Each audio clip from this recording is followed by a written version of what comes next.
Welcome to But What If We Win with Zuri Horwitz. I'm Zuri Horwitz. While I was running for office in El Paso County, Colorado, I came across a lot of actually really great plans, but they aren't necessarily known by everyone. They're in candidate questionnaires, or they're buried, or they're on the internet floating around, but I kind of wanted to put everything in a centralized place. So I've made a spreadsheet, and I'm going to kind of read out everything that I put together in that spreadsheet to you right now. And I want to hear your feedback. I want to hear what you're hearing about that you really like, what you're seeing as patterns, anything that you kind of feel like is missing or could be strengthened. Let me know. I want to hear your thoughts. It's kind of exciting and interesting to listen to all these different things, but I think it really helps. Anyway, let's get into it. And we're going to start with the Working Families Party, then go to the AFL-CIO Candidate Questionnaire. So the Working Families Party is a candidate questionnaire. The AFL-CIO is a candidate's questionnaire on the internet, found by a listener, was this Project 2028. I think that's important to include. We have the DSA platform. We have the Colorado Dems platform, which is very extensive. We have Citizens Impeachment, and we also have Progressive Victory. And they may have more. This is just what I got in a surface level look, because there is a lot here. But let me know what you feel like is missing. I will have the document linked, and I also would love you to comment. You won't be able to edit it, but you will be able to comment, and I'd love to hear back about it. All right, thanks so much, and let's get into it. All right, you guys. So we went through the plans, and then I had to take a break because they were so long, which is exciting. The big thing to me right now is that there's a lot to go through. There's a lot of detail. We have the Working Families Party, which is obviously, they've got Social Security Expansion Act, Medicare for All, Better Cares, Better Jobs Act, Child Care for Every Community, 12-week partially paid leave, National Set Sick Day. That comes up in a number of places, expanded child tax credit, counseling, not criminalization in schools and charter schools. So we'll go through them quick. Free public education at college and university, student debt cancellation. They were, I think, the clearest and most specific, but not so specific that it's really hard to go through it all. Eliminate exclusionary zoning, also down payment help for victims of redlining, PRO Act, $15 minimum wage, federal jobs guarantee resolution, U.S. Citizenship Act, Citizenship for Dreamers and Temporary Protective Status Holders, Women's Health Protection Act, Be Heard in the Workplace Act, making sure people can be trans on official documents at the federal and state level, Stop Wall Street Looting Act, Ultra Millionaire Tax Act of 2021, Stop the Billionaire Tax Cuts in the 2025 budget, For the People Act, so publicly funding elections, including Washington, D.C. and Puerto Rico as states, expanding SCOTUS, decreasing defense study spending, and U.S. military aid to Israel used for occupying West Bank and East Jerusalem, which is a little soft, repeal the 2001 authorization for the use of military force. All right. And then let's go through the AFL-CIO. I know we're going fast. There is a spreadsheet that I will be sharing, and I hope you'll look it over. I'll allow commenting, so if you have anything that sounds really good or anything that comes up in your head, let me know. Raising minimum wage and indexing it to inflation, which I really like from the AFL-CIO. Supporting the PRO Act, which is kind of a complicated worker protection act for the right to organize. Maintaining the independence and bipartisan nature of designated independent agencies. Accurately designating workers, so not putting them as contractors when they should be employees. Increasing overtime based on low pay, which I think they have at $50,000. We'll get down. Supporting collective bargaining, restoring. So these are some more of the general ones, and then they do get into detail. Workforce development funding for federal workers, Section 13 of the Federal Transit Act and other applicable rail labor standards applying to all federal programs, anti-privatization and contracting out schemes for the federal government, no more federal worker cuts, the Jones Act, which requires the use of U.S. flagged, built, and crewed ships, restore and protect VA employees, oppose federal pay and benefits cuts to federal employees, the Fly America Act, which is making sure that that one was a little more complicated. It was about entering the airspace safely. The Public Service Worker Protection Act, Buy America for defense spending, workers at the table for international trade agreements, enforce existing trade agreements, support workers' rights in global supply chains. There was some support for tariffs in a thoughtful way. Renegotiating of the USMCA that includes provisions to address the continued offshoring of good jobs and strengthens labor and environmental standards and enforcement across America. Centering voice and rights in workplace AI governance. Worker voice and rights in AI governance. Legislation that bans AI systems that undercut U.S. labor and health and safety standards.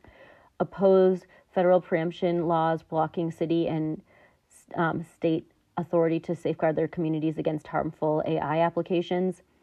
Legislation that establishes strong guardrails to protect the data privacy of workers and safeguard against the harms of AI, including workplace surveillance and algorithmic management. I did really like that they had a lot on AI. It felt like they had been through it with the entertainment industry and they understood what was at stake.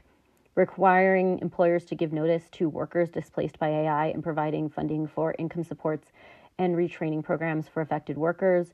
Increased federal investment in workforce development programs centering unions and guaranteeing workers can access the training, wraparound support, and career pathways. Copyright and intellectual property protections that safeguard the livelihoods of union professionals. Really great. Incorporate unions as mandatory stakeholders for AI laws. Bans on dangerous experimentation and harmful AI applications in high-risk fields like healthcare and transportation.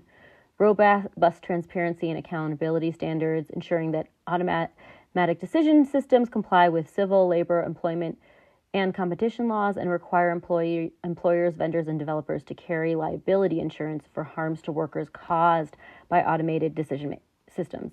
I also say that would probably be good for consumers too. Corporate bankruptcy reform to protect workers' pensions. New guardrails on corporate de-risking to ensure that workers' pensions are fully protected. Employers who don't offer a traditional pension are required to contribute to employees' 401k accounts. Increase Social Security benefits. Oppose reducing Social Security's guaranteed benefits. Opposing replacing any part of Social Security benefits with individual investment accounts. Strengthening OSHA. There's a lot about this in there. Increase job safety budgets, ensure agencies fulfill their responsibilities, and require OSHA and MSHA to issue comprehensive and timely standards. Restoration and expansion of NIOSH research funding and programs. TSCA law, protecting it from attack and so-called reform so that the Environmental Protection Agency can still adequately address worker exposures to toxic chemicals. Oppose legislation making it more difficult or impossible for government agencies to develop and issue necessary regulations to protect workers, the public, and consumers. Comprehensive legislation to address the problems of workplace violence and workplace illness prevention. Improve targeting and punishment for businesses who repeatedly and egregiously violate workplace health and safety laws. Like, this is a huge issue because I think what ends up happening is it is more beneficial for them to break the law than for them to protect their workers. Oppose all so-called regulatory reform bills that create onerous obligations on agencies and help big business slow down the rulemaking process. Respect federal employees as experts. And citizenship deferral action making sure that there's citizenship for DACA and temporary protected status people. Oppose enforcement-only immigration policies that increase fear in our workplaces. Reform temporary work visa programs by strengthening worker protections and employer accountability. Expansion of our refugee and asylum systems, including resources to help newcomers safely integrate into our communities and workplaces. Status protection to immigrant workers who are organizing and taking action to enforce our labor laws. Community trust policies that promote public safety by maintaining a separation between local law enforcement and federal immigration enforcement. So I thought they were good on this. Although I would also like abolishing ICE. I didn't see that as much as I'd like. Universal paid family leave and medical benefits. National paid sick days standards that guarantee at least 7 sick days per year. I like that they were specific. Legislation that limits the cost of childcare for working parents and addresses childcare access issues and provides a living wage and the right to organize childcare workers. And also expanding Medicaid long-term care eligibility, oppose legislation that would excuse employers from their obligation under AFL-CIO to pay a cash premium for overtime work. And this is where they say about overtime eligibility being for people that make less than $51,000 a year. Maintain wage standards and guarantee high quality work on taxpayer-funded projects. Protect David Bacon Act and the Service Contract Act. Oppose repealing Medicaid, ACA, and Medicare cuts. Repeal the Medicaid, ACA, and Medicare cuts in the One Big Beautiful Bill. Permanent clean extension of ACA enhanced premium tax credits. This is where I'm like, let's just do universal health care. Enabling Medicare to negotiate lower drug prices for individuals in private plans in addition to seniors. Medicare eligibility from 65 to 50. Improving current Medicare benefits by adding dental, vision, and hearing coverage and establishing an out-of-pocket limit. Affordable Care Act coverage being more comprehensive. So this is one of the few times somebody talked about monopolies, but would you support policies to unwind monopolistic integration of hospitals and outpatient providers and to address high provider prices? I just personally think all of healthcare should be a nonprofit. Would you oppose any proposals to tax or impose fees on employment-based health coverage? Would you oppose efforts to restrict access to FDA-approved birth control or limit access to reproductive care? Would you support federal minimum staffing standards for nursing homes and nursing ratios for acute care hospitals? I agree with this. Again, I think it should all be a nonprofit. Would you support single-payer proposals that recognize the important role that unions play in securing coverage for working people? Making sure Congress fully funds ESSA? Oppose vouchers and privatization, especially being used in religious schools, high quality, debt-free higher education, increase federal funding to raise teacher and school staff pay, strengthen benefits, and expand professional development opportunities.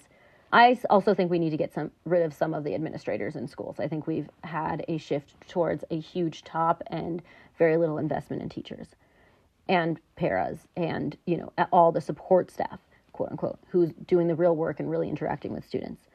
And expand federal investment in registered apprenticeship programs and high-quality career and technical education as pathways to good paying jobs without student debt.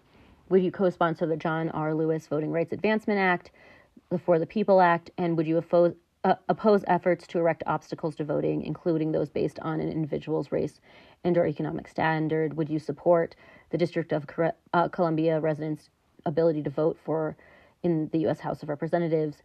Getting rid of the 3 strikes mandate, support giving judges more discretion to sentence below prescribed mandatory minimums, avoid criminalizing women for reproductive care or acts of medical personnel who provide reproductive care.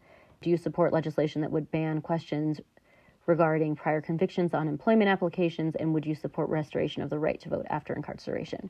And would you support paycheck fairness, which would protect women and close that gap between men and women's pay for equal work, and the Equality Act, which protects LGBTQ people, I think, in work. All right, this was on the internet from Project 2028.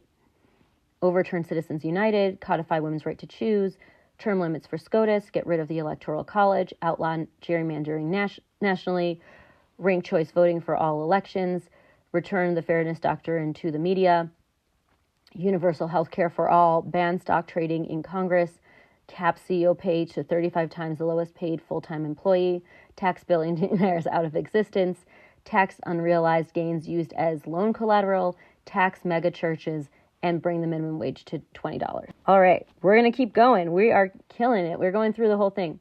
Next, we will go through the DSA platform. I'm going to read the whole thing for them. We're going through this whole thing because I think it's really important. So they have Medicare for all, universal health care with no premiums, copays, or deductibles, guarantees for reproductive and gender-affirming care, end the war on drugs, treat drug addiction as a health issue, not a criminal one, college for all, make all public higher education tuition-free with no out-of-pocket costs for room and board, and cancel all student loan debt. Fight mass incarceration and police brutality, abolish mandatory minimums and cash bail, and demilitarize police departments. Housing for all, establish universal rent-controlled and the guaranteed right to counsel for all tenants, public investment in buildings, in building quality multi-income social housing. I really agree with that. Expansive paid family leave for all workers and free public universal childcare and pre-K. Next section, an economy for the working class, and that is a 32-hour work week with no reduction in pay or benefits.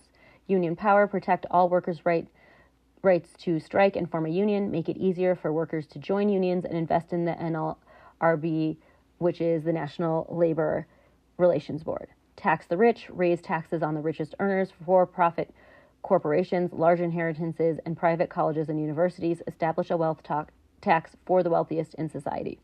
Green New Deal, massive public investment to transition away from fossil fuels towards a green and sustainable economy. Guaranteed support for workers in the fossil fuel industry, massive infrastructure and jobs programs, and public ownership over major transportation and energy infrastructure and natural resources. Working class foreign policy.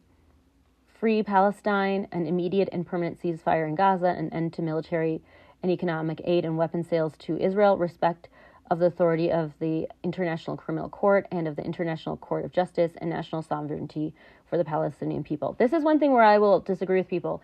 Two-state solution, whatever solution, I don't believe it's our choice or decision on how Palestinians and Israelis rule themselves. It does say what we put our money towards and whether we protect people from humanitarian crises.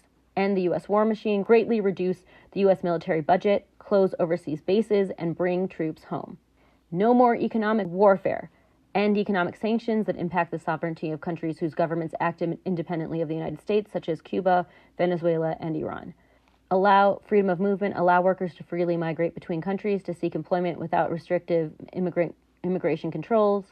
Demilitarize the border, end all immigration detention and deportation. Immediate amnesty for all immigrants, regardless of current immigration status, and provide access to jobs, labor rights, and social services to all immigrants. And then and I'm going to go into that. I think we don't need to, not necessarily everyone needs to become a citizen, but everybody should be protected. And people who I like better, that DACA and temporary protected status, that people become citizens under that. All right, I know I'm going fast, and we will have to be more thoughtful. But right now, we're just going through the policies that we have right now. Universal suffrage, extend full voting rights to people with criminal convictions and non-citizens, and establish statehood for Washington, D.C. Other places like Working Families Party also talk about Puerto Rico being able to vote on this. A representative Congress, replace the two-party system with a multi-party democracy through proportional representation elections. Love that, would be great. Expand the number of seats in the House of Representatives and end the Senate filibuster. Popular vote for president, replace the Electoral College with a national popular vote for president. One vote per person. Limit the court's power, so reduce the power of the Supreme Court. Limit the court's power of judicial review, which it uses to effectively create and abolish laws outside the legislative process. To me, it's having an enforceable code of ethics. That's the thing. All right, so that's the DSA. Now we are going to go to the Colorado Dems platform, which, let me tell you, is a lot.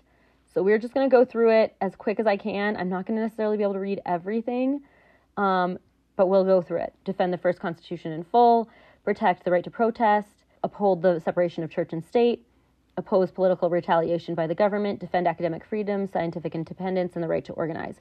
Oppose any Article 5 Constitutional Convention until clear rules, transparency, and enforceable safeguards are established to prevent the abuse of amendment process.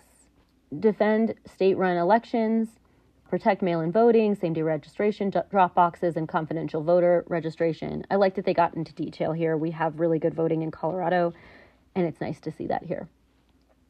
Protect election integrity by criminalizing intimidation, voter suppression, deliberate misinformation to voters, and threats to election staff or any other act that undermines fair and free elections. Guaranteed voting access regardless of race, gender, party, religious beliefs, income, housing, disability, language, active duty military status, or criminal justice history. Independent redistricting commissions, except as needed in defense of democracy.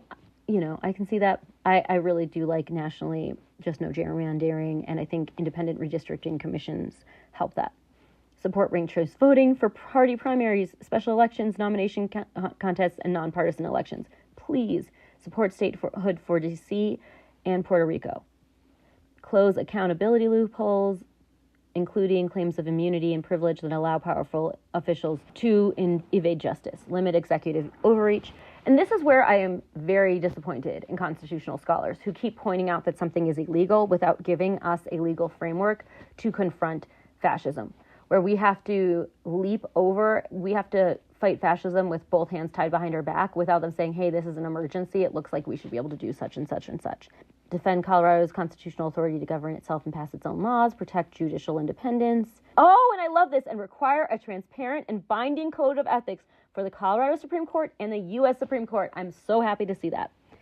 Enforce the 14th Amendment. Those who engage in insurrection are unqualified or disqualified from office. Oppose any attempt to transform our democratic republic into a dictatorship. And this is where I think we need to say this is a constitutional crisis. This is extraordinary, and we need to do more. Support a constitutional amendment to prevent any anonymous funding of political campaigns. Money is not speech. Corporations are not people. Require full disclosure of political spending and dark money donors intended to influence elections. This is always hard because that money doesn't necessarily go through the FEC. It is happening, quote unquote, independently of them. Support public financing that allows a broader pool of candidates. Oppose the concentration of the ultra wealthy and foreign interests. Ban stock trading and betting by elected officials and their families. No appearance of conflicts. Bar industry executives from being appointed to agencies that regulate their former employers. Prohibit regulators from working in related industries for a minimum number of years after government services. Strengthen open records laws and oppose attempts to weaken open meeting requirements. Protect whistleblowers from retaliation and public identification. Extend whistleblower protections to government attorneys, inspectors general, and officials who report the law violations of law, misconduct, or improper political interference. Protect government employees and members of the military who refuse unlawful orders that violate their oath. Defend a free, independent press from censorship and excessive concentration of ownership. I didn't quite catch all of the anti-monopoly stuff throughout and all of these different things, and I'm really happy. Support civic education, expand media literacy, clearly identify advertising and AI-generated online content, support funding for public broadcasting and local news outlet. Yes! To combat news deserts. Ensure internet providers deliver information fairly to all customers. This is why we don't want to get rid of Section 230. Express their existence and association publicly, self-determination, a healthy environment, a diverse, equitable, high-quality, and affordable or free education, access to the natural and wild environment, access to affordable health care, employed in just and favorable condition, access an economy free from exploitation and unfair competition, not engage or be influenced by commercial interests, access a robust judicial system with equitable legal representation, freedom from manipulation and defraudment, ownership of all personal information, including data privacy, key for AI, fully own and control one's own property while not damaging others' property, housing or shelter, live and age in place in one's own community, healthy food, clean water and air. Equal pay, bodily autonomy and well-being, have children, not have children, nurture children in a safe and healthy environment, live free from fear, live free from mental, emotional, sexual, and physical violence. Educate the public on the benefit and meaning of bodily autonomy and the right to make choices, enact and enforce laws that address hate crimes, prohibit religious exemptions. I'm not reading these all the way through because it is so much. Hold all religious entities accountable for the same civil rights responsibilities as all other government and public entities. Prohibit the authorization of exemption from generally applicable law if the exemption would impose religious views or religion onto other people, basically. Prevent legislation or regulation from denying goods or services the government has contracted. Discrimination based on sex, sexual orientation, or gender. Prohibit discrimination on hairstyle, hair texture, and facial hair. Allow all people living in Colorado to access public services without checking immigration status. Support affirmative action and public assistance programs to ensure equal access. I think that's always important, is that we have to be very clear that affirmative action is just allowing equal access. It's allowing people with as much education to have access to jobs and experience. Like, these people are qualified. It's just that they're being discriminated against. Expand the definition of public accommodations.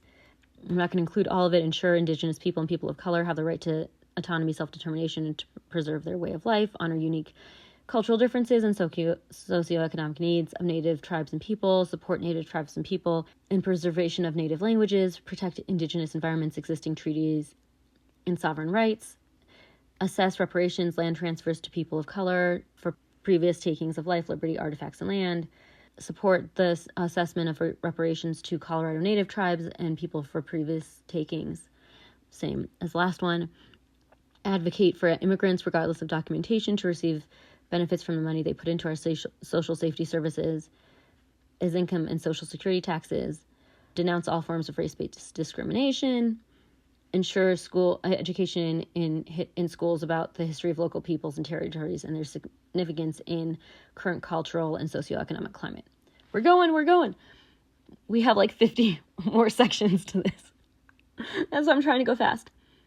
Ratify the Equal Rights Amendment in the U.S. Constitution, adoption of the UN Convention of the Rights of Children, federal anti-discrimination laws to include sexual orientation, gender identity, and expression as protected classes, codify into law the pillars of reproductive justice, ensure the right to bodily autonomy, affirm the right of two-spirit people, ensure confidential access to reproductive education and healthcare, including access to affordable, safe, and legal abortion, address the compatibility of Colorado being a sanctuary state for reproductive health care if we also use AI surveillance cameras, provide all abuse survivors assistance, support, and resources for recovery, allow and encourage the use of all gender facilities, including restrooms, locker rooms, and individual dressing rooms, actively commit to increasing diversity in all levels of societal involvement in employment opportunities for women of all backgrounds in an intersectional way.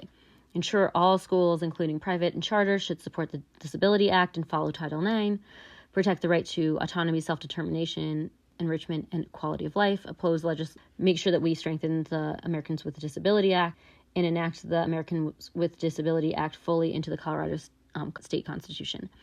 Urge CO senators to ratify the UN Convention on the Rights of Persons with Disabilities, provide complete legal protections from all forms of discrimination and economic pressure to make decisions that do not reflect the desires of people with disabilities, especially in regards to bodily autonomy. Sorry, guys, it's taking so long. I know it's a lot. Immediately implement laws to provide access to housing, transportation, medical assistance, education, and employment for those with disabilities. Implement laws for requiring fair, equitable pay for those with disabilities. Ask the Joint Budget Committee to prioritize the elimination of Colorado's long-term care wait list for people with intellectual and developmental disabilities. Maximal community integration while limiting environmental restrictions to improve quality of life for people with disabilities. Enforce laws that ensure safety through confidential informed consent. Protect the right to be heard, to engage in decisions related to an individual's well-being, and be valued in communities. And include all people, including especially those with disabilities, in emergency risk management. Publicly funded. Resident contributions flow into a dedicated, transparent healthcare fund supplemented by federal pass-through dollars and existing state health appropriations. This gets really complicated, so we'll just see. Privately delivered. Doctors, nurses, hospitals, and clinics remain independent. I always still think, but they must be nonprofits. No financial barriers, no premiums to private insurers, no deductibles, no copays, no surprise bills, no medical debt. All spending is public. The system negotiates prices directly with drug manufacturers and seeks fair, sustainable budgets for healthcare providers. Better for providers, simplified billing through a single payer system reduces, allows us to focus on care. Primary and preventative care included, hospital and emergency services, prescription medications are at negotiated prices, mental and behavioral health that is fully integrated into primary care, dental, vision, and hearing are integrated, reproductive and gender-affirming healthcare is included, long-term and end-of-life care, including home health, rehabilitation, hospice, and community-based alternatives to institutionalization, cancer and tumor care included in early detection throughout recovery. Coverage follows the person, not the job. It can't be lost, denied, or diminished based on employment status, pre-existing conditions, or ability to pay. All right, we're going. Prior authorization schemes, banning that.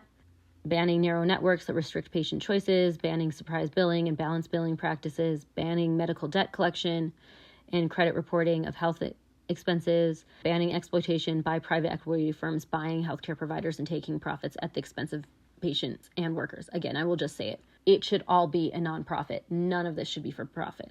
The patient-provider relationship free from insurer or employer interference, patient autonomy in all healthcare decisions, full patient ownership and control of personal health data, equitable access regardless of race, gender, identity, disability, or geography, 340B drug pricing program, which closes the loophole that allows large hospital systems to exploit it while safeguarding the program for community health centers, treatment centers, and rural providers who depend on it. Disease prevention and emergency preparedness across agencies, addressing addiction through compassionate evidence-based treatments rather than criminalization, eliminating healthcare deserts through incentives, loan forgiveness, and enhanced compensation for providers serving those areas. Workforce development and security by expansion of the role of nurse practitioners, PAs, community health workers, and other professionals. Nutrition and food security because reimbursement and patient treatment parity with Medicare for programs covering active duty, military, and veterans. Health information technology that follows patients across providers while protecting privacy. Please, that would be so good. I want a card that you just put in and it has everything, because what will happen is I work in long-term care and we'll have in skilled rehab, and what will end up happening is that we won't get complete documentation, or different places have different documentation, and then we don't have a background on the patient, and that's just leaves us at a disadvantage to hit the floor running. And that's as an occupational therapist. I imagine that would be very, very dangerous as a nurse or a doctor. Telemedicine and new care models, medical research, including state funding, investigation of emerging therapies, crisis research that studies major health crises contributions, including gun violence, early education access, housing instability, and other social drivers. So looking at the systems, not just at the individual.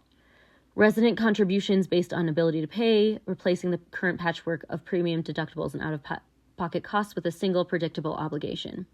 And I actually disagree with having no copays. I think we can have some copays, but at a sliding scale. Because I think then people don't end up just going in for everything. And they're kind of invested. We're kind of all invested in the program working because we pay for it. All right, federal funds such as Medicaid, ACA subsidies, and other federal health dollars redirected to the state system through waiver agreements. Pretty cool. Existing state, this is obviously for Colorado. Sorry, I should have explained. This is for Colorado, but wouldn't it be pretty cool if it was federal? Existing state appropriations by consolidating current health spending to create more efficiency. Employer contributions. Businesses currently paying for health benefits will contribute to the public fund, often at lower than current premiums. No privatization of public health programs. No public subsidies to private insurers. No unchecked pharmaceutical pricing. No consolidation without accountability. I believe, again, nonprofit. And this is also, again, anti-monopoly, which I think is so important, against any federal action that weakens any of these agencies.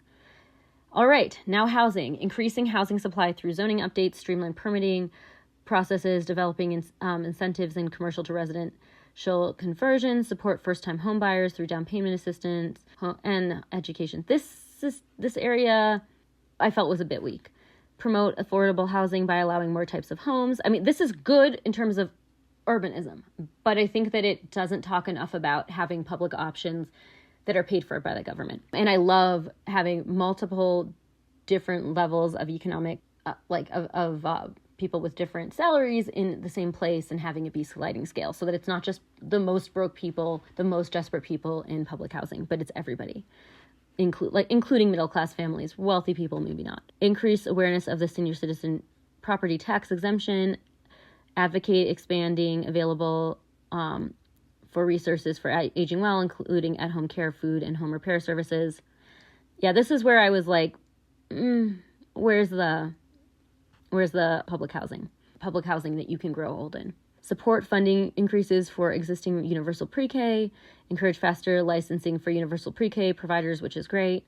I also think increase childcare options and state funding with coverage for friends, family, and neighbor networks. Encourage and support the creation of more home-based facilities. Support new legislation to set the number of public childcare seats on operating costs, not competitive demands. So making sure that it's affordable. I think also having more public options as being in competition with private. Support mass transit and develop frequent and reliable local and statewide routes. that people want to use. This is so key. When you make bad transit and then you ask why nobody rides it, that's not fair. Coordinate with large employers to expand transit access, increase transportation options, and improve overall services. Encourage adoption of usage-based auto insurance.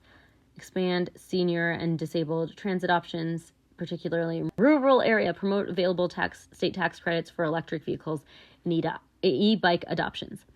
Expand free school meals programs to every student. Support state-sponsored groceries and that's great. I'm just going through quickly because we have so much. Using science-based data to understand the ongoing ravages of global warming and the climate crisis. Planning carefully to balance responsible development of home, business, and industry while supporting agriculture and protecting against, encouraging sustainable, non-polluting, and energy-efficient materials policies, encouraging microgrids and urban gardens, making sure to, while conserving water, implementing multi-stream waste diversion and recycling. I also think reduce is more important and reusing rather than just recycling. Divest public funds from polluting industries. Develop an organized labor workforce to support the just transition into the development and maintenance of private and public clean, renewable energy generating systems. Allow all renewable energy suppliers to connect to the grid at the same price as existing suppliers. I also believe in a national program for how we do renewable energy, especially solar, because we can be a lot more efficient with how we do solar. Design or redesign communities of all types to be less intensely focused on the daily use of vehicles. Again, I'm not reading it all. You can go here. It will be in there. And you can also always request the plans from me. Encourage businesses to make better recyclable products and to improve their production and packaging process to use less water and energy. Discourage the development of large-scale projects that generate minimal tax revenue or income for local families. Nice. I think that's a little stab at AI. Regulate all product manufacturing to ensure that all the products are biodegradable, if not recyclable or reusable. Ensure that new electrical generation facilities pose no environmental risk to nearby communities or natural habitats. Work with commercial and industrial developments to find ways to capture carbon and reuse heat exhaust into nearby systems. Locate business facilities regionally near supply chains, sources to help minimize freight vehicle miles. Water storage and water treatment should never be privatized or influenced by foreign entities. Wetlands, seasonal streams, and riparian habitats should not only be protected, but also restored in additional locations. Regenerative agriculture, farming, and ranching soil practices should be subsidized to help struggling communities. Natural habitats that have been affected by wildfire and drought should be rehabilitated. Air quality is essential to the continued health of every Coloradan. All resources extraction or mining operations must be strictly regulated and monitored and looked at for environmental damage. Outdoor recreation is a significant part of the health and welfare of Colorado. We should restore public funding and reconstitute climate, scientific, and research institutions like the National Center for Atmospheric Research. That rail transportation of crude oil through environmentally sensitive ecosystems should be prohibited. Now on to public education. Financially stabilize and strengthen public education in Colorado. Keep public money in public schools. Ensure all school buildings are safe and healthy. Encourage the study of mass shootings as a public health crisis to make sure students are safe. Support public school teachers through competitive salaries, academic freedom, the right to organize and bargain collectively, sound educational standards, and adequate resources. Uphold the separation of church and state in public education. Fight attempts by school districts to ban books that educators have deemed appropriate. Welcome community resources like healthcare and lifelong learning into public school buildings. Provide a full range of educational opportunities that allow students to stay, live, thrive in, and contribute to their communities. Yes, I mean, that's a big thing I think we don't talk about enough, is that we need that. Is that we need to not just recruit people to live places, but to keep people in the places that they live because they're places where they thrive. Equitable, inclusive, high-quality public education to all students, pre-K to post-secondary, expand public preschool availability, create new methods to comprehensively measure student success instead of, I'm adding this, relying on just testing. equitable opportunities for all career paths, focus on what students need to learn for lifelong success in a changing world, provide instruction in civic, financial, technology, AI, and media literacy, make post-secondary education affordable for Colorado students. This is huge. Right now we have Tabor, which really severely restricts what we can fund, but we keep saddling young people with so much debt when they start out in the world. And in the past, prior to 1970 or so, we funded education at about 50% from the states, which helped a lot. Ensure all schools provide English as a second language. Abolish ICE, with all legitimate functions and duties spread to other agencies, unmasking, arresting, and prosecuting all agents who have attacked, murdered, and kidnapped our neighbors without warrants, along with anyone in DHS or ICE leadership who enabled these actions. Upholding birthright citizenship and sanctuary city laws, we must reinstate DACA and illegalize cooperation between ICE and local authorities so our neighbors can report abuses to police without fear. Banning corporations from cooperating with ICE through their mass surveillance technologies, an end to family separation at the border and caging children, and the practice of treating undocumented immigration and crossing the border as a criminal defense, even though it isn't one, hiring as many immigration judges as needed to ensure people can enter our country quickly, along with the streamlining of paperwork needed to become a citizen. This is great. Decriminalizing humane acts of compassion for undocumented immigrants, ensuring no one is deprived of life, liberty, or property without due process of law, ending deportation to other countries as a means to detain and disappear human beings, using the legal rights of refugees and asylum seekers and our responsibility under international laws, honoring international refugee law and the Declaration of Human Rights, designating the term illegal as a derogatory slur meant to divide us from our fellow Americans, extending the right to form and join labor unions to all people, including immigrants, expanding ports of entry to our nation, encouraging commerce and newcomers, granting citizenship to undocumented veterans who've served their country, banning for-profit prisons and warehouse-sized detention centers. We vehemently oppose allowing DHS to purchase or lease empty warehouses. Great. Policies that support bringing new businesses, industries, and entrepreneurs to Colorado, encouraging green energy jobs, policies and programs to strengthen rural and agricultural industries and family farms and ranches, development of policy and programs to expand economic development in Colorado, defending workers' rights to organize labor unions and collectively bargain for wages and workplace safety, and making sure to pass the Colorado Workers' Protection Act to stop the second election law. That's not for you federally, but that's a crazy law that Colorado has. Standing by workers at the ballot box, at the bargaining table, and on the picket line. We support the enforcement of organizing agreements, card checks, and arbitration and neutrality. Ending work laws, raising the minimum wage, and extending collective bargaining to all workers, including teachers, government, and gig workers. Developing an apprenticeship program with trade schools to a highly skilled and diverse workforce. Investing in federal union jobs programs to build up green energy and tackle climate change. Making it easier to start small businesses and worker co-ops, empowering worker-driven entrepreneurship in diverse communities and industries, allowing parents the time they need to care for themselves and their children who guarantee parental leave and universal childcare.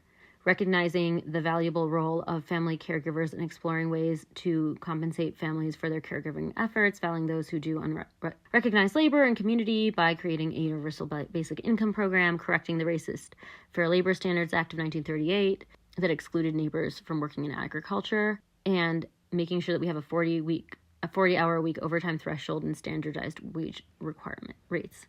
Taxing billionaires to ensure fighting to get big money out of politics, establishing a Colorado Department of Economic Justice, hire, train, and support law enforcement professionals who reflect the communities they serve. They must be appropriately and constitutionally held accountable for their actions. Support modern evidence-based training, including de-escalation, crisis intervention, trauma-informed policing, implicit bias awareness, and constitutional policing. I also believe that a lot of what the police do should be done by social services and people that have really fully been trained versus people that have not. Expand co-responder and alternative response models.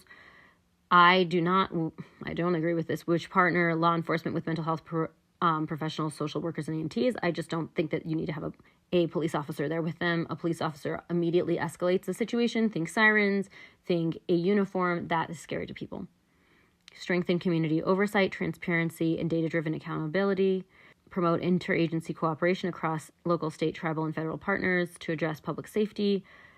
challenges, prohibit known members of hate groups such as white supremacists and neo-Nazis, that I agree with, from serving as law enforcement officers, develop state programs to help retain well-trained law enforcement professionals in less populated areas, ensure all communities, regardless of race, ethnicity, or immigration status, receive fair and equitable policing and incarceration practices, limit qualified immunity for misconduct by law enforcement and their supervisors. That is awesome to me. That last one, uphold the Fourth Amendment, protections requiring warrants, oversight, and or clear legal standards for searches, surveillance, and data collection. That has been thrown away. Establish guardrails for emerging technologies, including facial recognition, license plate readers, and data sharing to prevent misuse, bias, or overreach. I just don't think they should exist. Guardrails should be determined by the collaboration between law enforcement, political, and community stakeholders. And again, I'm saying these things just off the top of my head. I have to look at them more. Stakeholders of the community in which they are implemented. Rethink the war on drugs. Require transparency, public input, and regular audits when new law enforcement technologies are adopted.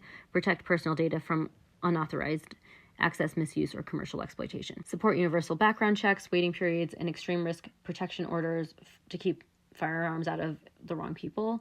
Promote safe storage, education, and access, including especially to protect children, families, and vulnerable individuals. Invest in gun violence prevention programs, community-based interventions, and survivor-supported services. Encourage cooperation among law enforcement, healthcare providers, education, and community groups to reduce firearm-related injuries and deaths. Enact provisions to restrict possession or demand relinquishment of firearms in cases in which violence or threats of violence are determined. Defend lawful ownership while rejecting policies that prioritize weapons over lives. Enact tougher regulations around ghost guns. Encourage the study of gun violence as a public health crisis. Support civil liability for gun manufacturers and for individuals who improperly store firearms, allowing minors or other unauthorized to access them. Support restorative justice practices that center victims. Expand pre-arrest and post-arrest diversion programs for substance use, mental health crises, and low-level offenses. Increase access to treatment, housing, education, and employment supports that address the root causes of crime. Reduce unnecessary incarceration while holding individuals accountable. Ensure law enforcement officers have options beyond arrest when responding to complex social challenges. Establish state-sponsored youth assessment centers to determine the needs of students to diverge from incarceration. Implement, fund, and reinforce restorative justice and alternative sentencing for juveniles. Eliminate the ability of district attorneys to directly file a juvenile case into adult court. Making sure farmers and ranchers have broadband and cellular, also supporting expanding emergency communication systems and disaster preparedness, and such as current weather radar gaps, warnings, and alerts, making sure they're all available. We advocate for expanded essential health care in rural Colorado, including preventative care, emergency care, chronic disease, mental and behavioral health, dental, hearing and vision, air and ground, ambulance services. We must recruit and retain a strong, diverse healthcare workforce. Talking about incentives for that, we call for increased funding for free or low-cost mental health, behavioral health, and substance use that work for that population.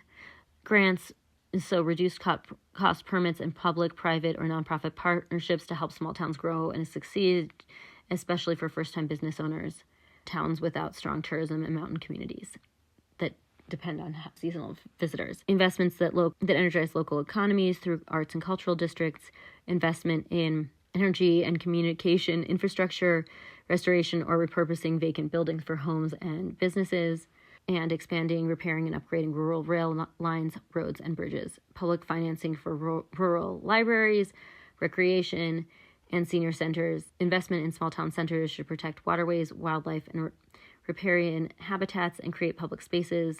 Having emergency housing for people instead of camping bans. Community events and gatherings that bring people together, including local everything that kind of is fun in a small town. That's my take on it. Okay, guys, we still have like 25 more points at least to go. And that's just sections. So even more than that, targeted funding is needed to retain teachers and essential school staff. We support investment in rural colleges and trades and trade, technical, and vocational schools. Colorado agricultural sector generates $50 billion in economic activity. So they want the National Western Center and the National Western Stock Show to support, should we have those be supported? And that's for Colorado specifically. Investment in affordable housing and farm workers. Also subsidies and tax credits for regenerative agriculture, sustainable forestry, organic farming, and locally produced goods that strengthen transportation and infrastructure so the products can reach market. Farmers and ranchers should be fairly compensated for losses caused by predators or extreme weather. Supporting county and state fairs. Laws and policies that protect rural watersheds, wetlands, and critical infrastructure such as retention ponds that recharge surface water and aquifers. Common sense regulation and oversight of oil and gas industries. Oh my God, the fact that we don't force people to pay for their cleaning up their own oil wells is insane.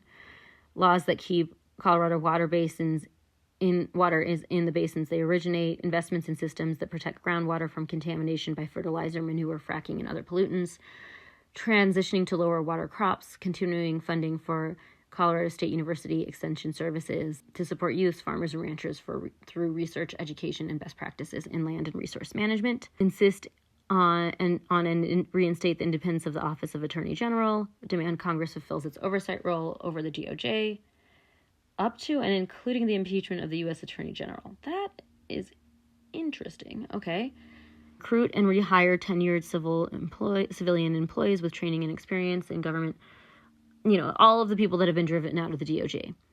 Protect civil liberties and constitutional rights, including due process, privacy, and freedom from unlawful DOJ surveillance, data collection, or policing. There's so much that has been going on, so there's so much to talk about. Ensure all DOJ activities comply with the Constitution, Bill of Rights, and human rights standards. Limit domestic surveillance of the DOJ to lawful, accountable, and narrowly defined purposes under a federal judicial warrant. Recognize all racist, hate, and violent extremist groups as domestic security threats and adopt measures, including security clearance standards, to prevent those individuals from accessing sensitive or classified information, especially in the state of Colorado. Monitor and counter domestic terrorist activities, including foreign-linked radicalization efforts. Protect the well-being of service members, veterans, their families, and dependents. Assess the impact of national security policies on military personnel, government installations, and surrounding communities. Protect freedom of speech and political expression regarding foreign policy and international conflicts. Protect freedom of the press and the rights of journalists and whistleblowers who expose government abuses or unconstitutional actions. And ensure appropriate access to unclassified government proceedings in conflict zones consistent with operational security. Reject the use of military forces and military-only tech, such as long-range acoustic devices, in domestic operations, and ensure the armed forces refuse unlawful orders. Strengthen oversight for contractors and procurement programs to reduce waste, fraud, abuse, and cost overruns. Require qualified leadership, transparency, and robust legislative and judicial oversight across national security agencies. Ensure defense spending aligns with genuine security needs by requiring the United States Department of Defense to pass a full independent financial audit. Interesting.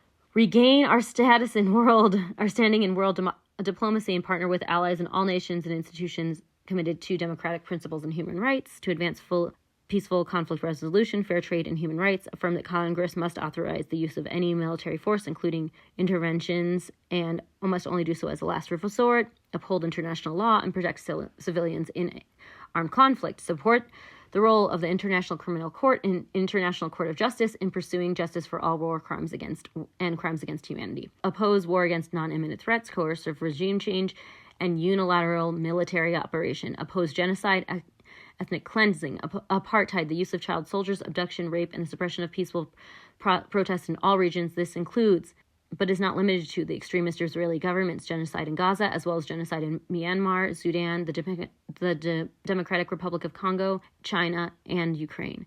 Oppose using essential resources like food, water, electricity, and medical care as weapons against civilians. Integrate climate-related security risks into foreign policy and military planning. Support a negotiated two-state solution for Israelis and Palestinians. If Israelis and Palestinians want a two-state solution, then we should support it. But I think it should be determined by Palestinians and Israelis what kind of solution they would like. Ensuring self-determination, security, and equal rights. Again, we can't, if it's their self-determination, then we can't tell them to have a two-state solution, whatever. Support the sovereignty and integrity of Ukraine and other states whose independence is threatened. See, and I would say Ukraine has been very clear about wanting to run Ukraine. Modernize and strengthen international institutions, including the Northern Atlantic Treaty and the UN, to address global challenges, improve enforcement and uphold international law, counter authoritarian influence, disinformation campaigns and foreign interference in democratic processes, support and strengthen credible facts-based international journalism that counters disinformation, promotes democratic values, including fully funding a restored U.S. agency for global media and its networks, such as Voice of America. Strengthen robust legal and security protections for journalists and their sources internationally, especially in areas of conflict such as Ukraine and Gaza. Oppose the transfer or sale of military arms to regimes or groups that violate human rights or oppose democracy. And I think this is so interesting because this is here in the Democratic platform that has had a robust program of people actually like getting involved in the process. And yet so often people vote for a candidate that doesn't support any of these things because they somehow believe they'll be more electable. And that, I think, is insanity. Adhere to international arms control and disarmament agreements, working towards a world free of weapons that disproportionately harm civilians, like nuclear, chemical, biological, landmines, and other arms, and the transfer of excess military equipment inappropriate for civilian use to domestic enforcement agencies, develop policies and international agreements governing emerging military technologies like drones, autonomous weapons, AI, in warfare, hypersonic systems, direct energy weapons, acoustic weapons, and the militarization of space. Strengthen nuclear deterrence and missile defense strategies in response to emerging technological threats. Fully fund the U.S. State Department, and I'm just going to go with that. Like, they go into detail, and I will talk about them in the future. Expand and strengthen the Foreign Agent Registration Act, and including APAC to register when advocating for foreign governments and interests. Prevent hostile foreign intelligence, military leaked or surveillance entities from operating in the U.S. or targeting U.S. residents. Support and strengthen humanitarian assistance programs and non-governmental organizations that provide food, healthcare, and disaster relief worldwide, including restoring the full capacity of the United States Agency for International Development, USAID, AID.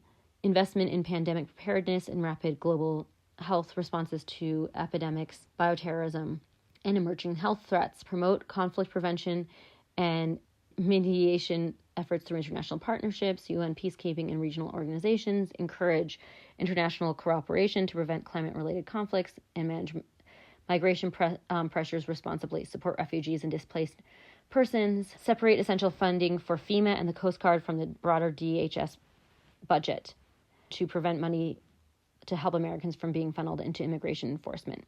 Protect national security by regulating foreign ownership of property near military bases and critical infrastructure. Strengthen ethical domestic and international supply chains for critical materials. Happy to hear this again. Divest from mining operations linked to human rights abuses. Strengthen and protect critical networks, government systems, and election infrastructure from cyber attacks and digital espionage. And ensure the Federal Protective Service maintains its charge to only protect federal infrastructure and isn't pulled into immigration enforcement. Modernize ports of entry to stop the flow of narcotics and weapons. Increase staffing and training for border processing and immigration courts to ensure timely, efficient, and constitutional handling of immigration and asylum cases. Uphold due process, asylum protections, and humane treatment standards consistent with domestic and international law. Strengthen oversight and accountability for border and immigration agencies, including independent investigations and criminal penalties for misconduct, abuse, corruption, or any other actions that violate human rights or constitutional protections. Prohibit lengthy or arbitrary civil immigration, detention, and detainee transfers that separate people from their families or legal representation. Require timely custody determinations with meaningful access to counsel. End large-scale immigration detention in Colorado by prohibiting long-term detention facilities and terminating state contracts with private for-profit detention operators such as the GEO Group, while expanding cost-effective community-based alternatives consistent with human rights standards. Address the root causes of forced migration, including violence, corruption, economic instability, climate-related displacement, and deliberate destabilization by the state or non-state actors. Through coordinated regional diplomacy, development partnerships, and mechanisms that hold responsible actors accountable. We are getting there, you guys. Support STEM fields in K through 12 higher education, I actually think we really need to be investing in humanities. We have slaughtered humanities, and I think we are where we are because we have a bunch of people that dropped out of college, were only good at STEM and maybe one thing at STEM, or good at being a salesperson, and did not respect all of the humanities that put STEM in context and make it be like have some kind of humanitarian and like moral standpoint. And then they thought they were smart and they were so dumb. Okay, encourage partnerships between education and industry, ensure that tech and media ethics, literacy, safety, and privacy are taught at all levels of education, form an independent Colorado Tech Assessment Office to evaluate emerging technologies for risks to residents, workers, and communities, and recommend regulations to minimize harm. Require impact assessments before deploying new technologies that may affect jobs, communities, or public services, and provide transition support for affected workers and residents. Continue the strong defense of election systems, ensure new technology is available to all Coloradans, prioritize open platforms, and help avoid any one technology or platform gaining a monopoly in its areas of service.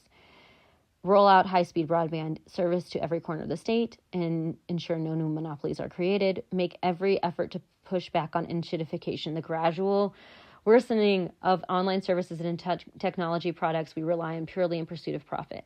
Ensure each Coloradan owns the data about them on any platform or technology.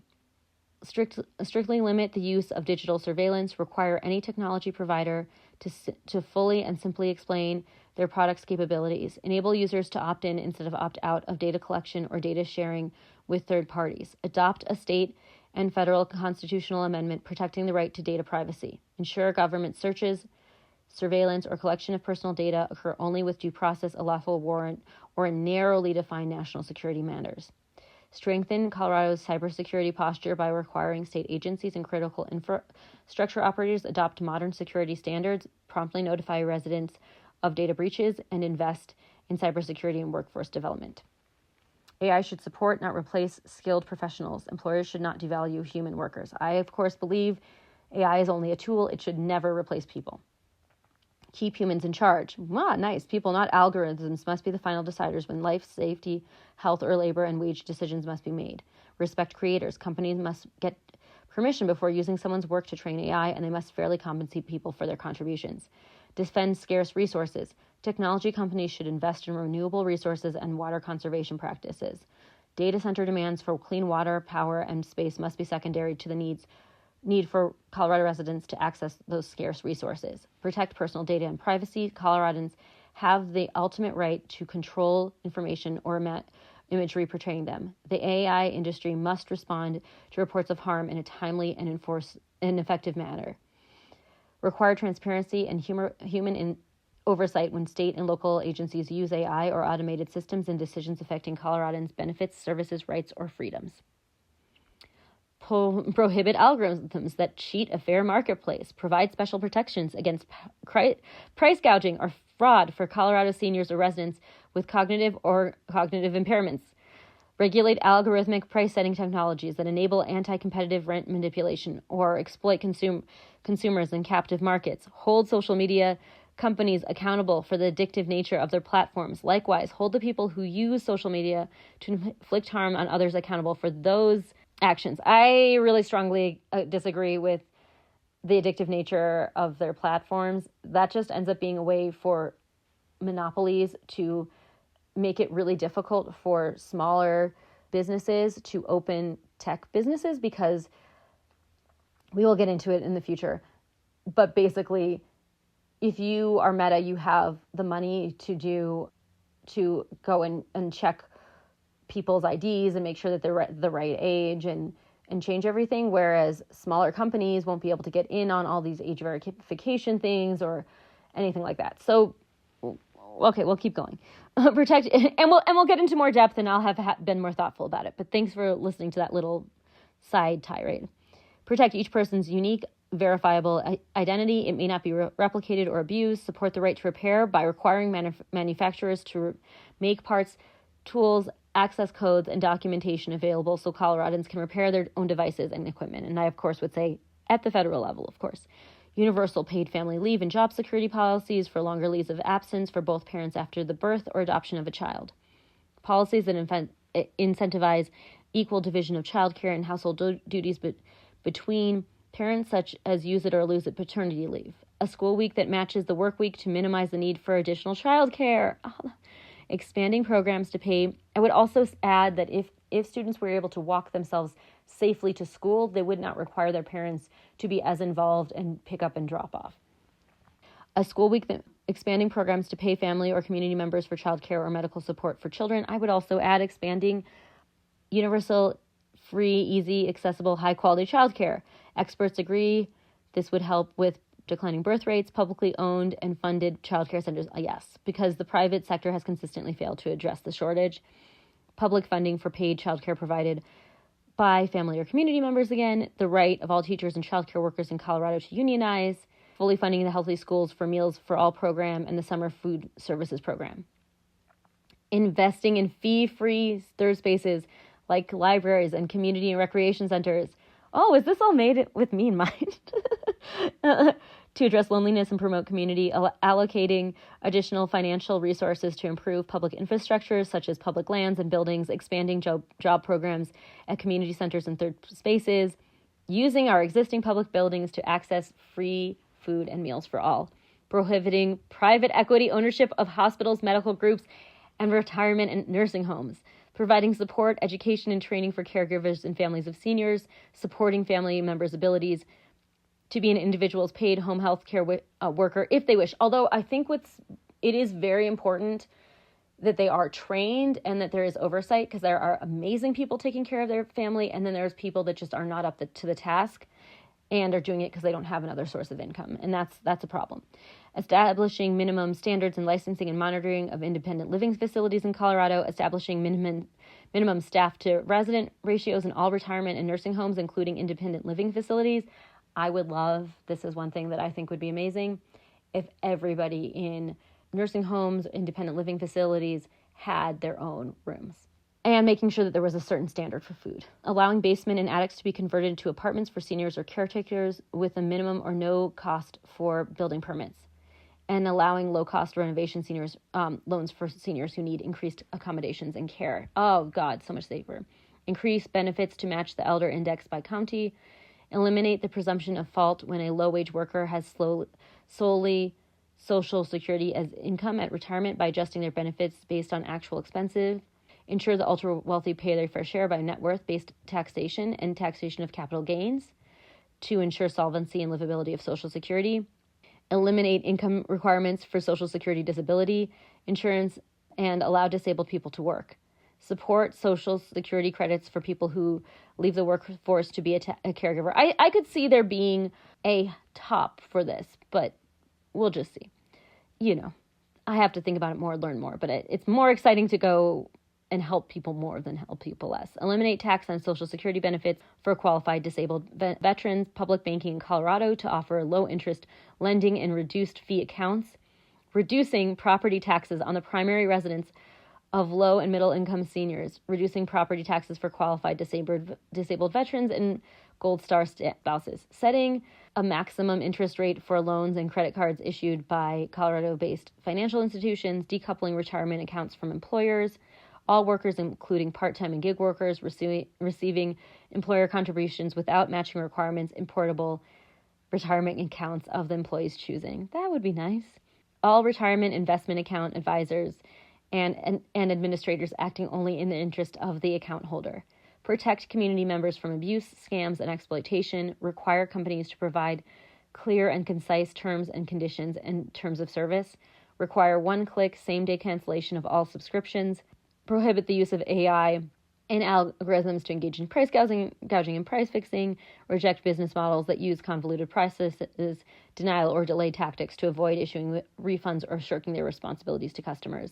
Requiring companies to provide non-AI-based accessible support for their services. It must be easy to reach a human by pressing 0 during business hours. Support policies ensuring Coloradans can access local broadcasts of Colorado-based sports without requiring bundled subscriptions. Okay.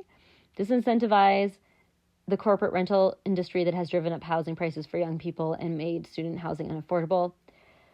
All right, we're almost there. Last section. Support a tax on extreme wealth over $1 billion as in the Sanders-Khanna Make Billionaires Pay Their Fair Share Act, curb extreme wealth inequality by raising corporate taxes on large corporations with massive CEO-to-worker pay disparities, as in the Sanders-Tlaib Tax Excessive CEO Pay Act, explore universal basic income pilot programs. And I think the importance with these is that they apply to the right people. Eliminate, because if we just put it across the board, then everything's going to go up. But if we give that money to people that are struggling and that helps them stay in their apartment, that's the best. Eliminate the food services exemption to minimum wage laws. Increase the frequency of minimum wage adjustments for inflation and cost of living. Promote business models that provide employee stock ownership plans or workers' cooperatives. And that is the Colorado Dem platform. All right, last one, the Progressive Victory platform. Elections integrity and public trust, implementing national ranked choice voting, instant runoff voting, overturning Citizens United versus FEC, adopting public financing for federal elections, and banning members of Congress and their immediate family from trading stocks while in office, serving on the board of a publicly traded entity for 10 years after leaving office, and barring them from ever becoming lobbyists and consultants. 2, healthcare.